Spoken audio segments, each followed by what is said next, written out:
পৃথিবীতে ফাসাদ অর্থাৎ এক ধরনের বিশৃঙ্খলা বা বিপর্যয়, এই গভীর কথাটা যখন একটা নির্দিষ্ট জায়গার মানুষের বাস্তব সংগ্রামের সাথে জুড়ে যায় তখন সেটা একটা অসাধারণ গল্প হয়ে ওঠে। আজকে আমরা ঠিক এমনই একটা গল্প শুনব, রূপগঞ্জের মানুষের সংগ্রামের গল্প।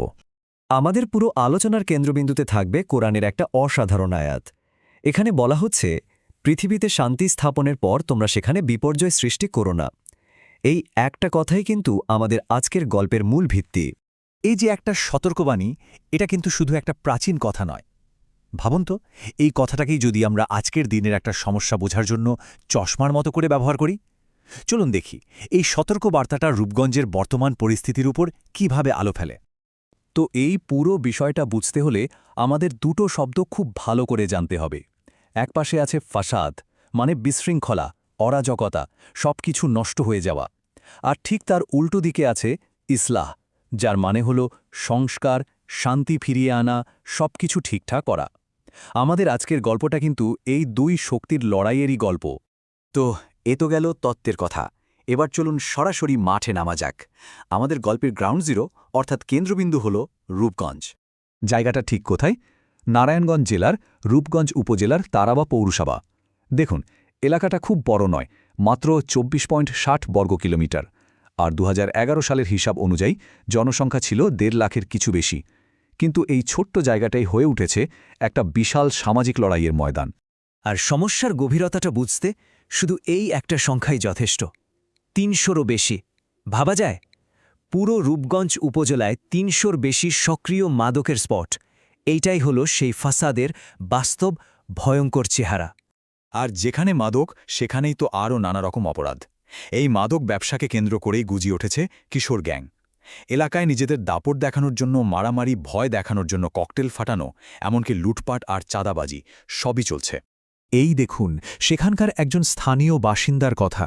উনি বলছেন, এই দুই কিশোর গ্যাংয়ের অত্যাচারে এখানকার ব্যবসায়ী ও নিরীহ মানুষ অতিষ্ঠ হয়ে পড়েছে। এ একটা কথাই বুঝিয়ে দেয় যে সেখানকার মানুষের জীবন কতটা দুর্বিষহ হয়ে উঠেছে।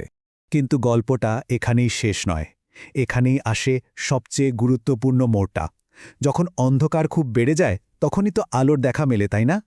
এবার শুরু হলো জনগণের প্রতিরোধ, সেই ইসলাহের লড়াই।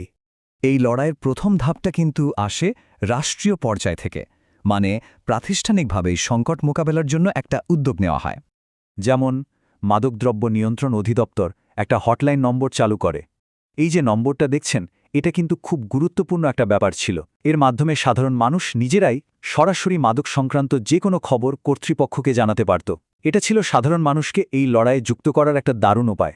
তবে আসল শক্তিটা কিন্তু লুকিয়েছিল সাধারণ মানুষের মধ্যেই। সরকারি উদ্যোগ তো ছিলই, কিন্তু সবচেয়ে বড় প্রতিরোধটা গড়ে তোলে ওখানকার গ্রামবাসীরাই। তারা নিজেরাই তাদের এলাকাকে বাঁচানোর জন্য একজোট হয়ে যায়। আর তাদের পরিকল্পনাটাও ছিল বেশ গোছানো।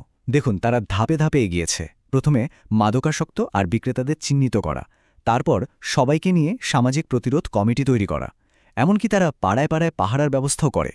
আর শেষমেশ পাচারকারীদের বিরুদ্ধে আইনি ব্যবস্থা নেওয়ার জন্য সবাই মিলে এক হয়। সত্যি বলতে এটা একেবারে নিচ থেকে গড়ে ওঠার সামাজিক সংস্কারের একটা দারুণ উদাহরণ।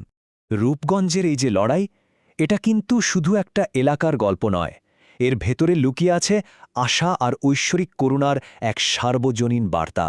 কোরআনের আরেকটি আয়াতে মাদক, জুয়া, এই সব কিছুকে অপবিত্র আর শয়তানের কাজ বলা হয়েছে এবং এগুলো থেকে দূরে থাকতে বলা হয়েছে।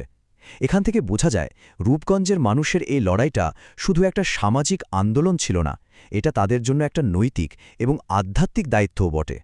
তাহলে দেখুন, আমরা কিন্তু আবার সেই শুরুর আয়াতটাতেই ফিরে এলাম। গ্রামবাসীরা যা করেছে সেটাই তো ইসলাহ বা সংস্কারের প্রচেষ্টা। আর যারা এই ভালো কাজগুলো করে, কুরআনের ভাষায় তাদেরকেই বলা হয় মুহসিনিন বা সৎকর্মশীল। আর বলা হয়েছে যে আল্লাহর করুণা এই সৎকর্মশীলদের খুব কাছে থাকে। তাহলে শেষ প্রশ্নটা এটাই, যখন কোন একটা সমাজ নিজেই নিজেকে বদলানোর জন্য, ভালো করার জন্য উঠে দাঁড়ায়, ঠিক তখনই কি ঐশ্বরিক করুণা বা সাহায্য তাদের সবচেয়ে কাছে চলে আসে? রূপগঞ্জের এই ঘটনাটা আমাদের সবাইকে এই গভীর প্রশ্নটা নিয়ে ভাবতে শেখায়।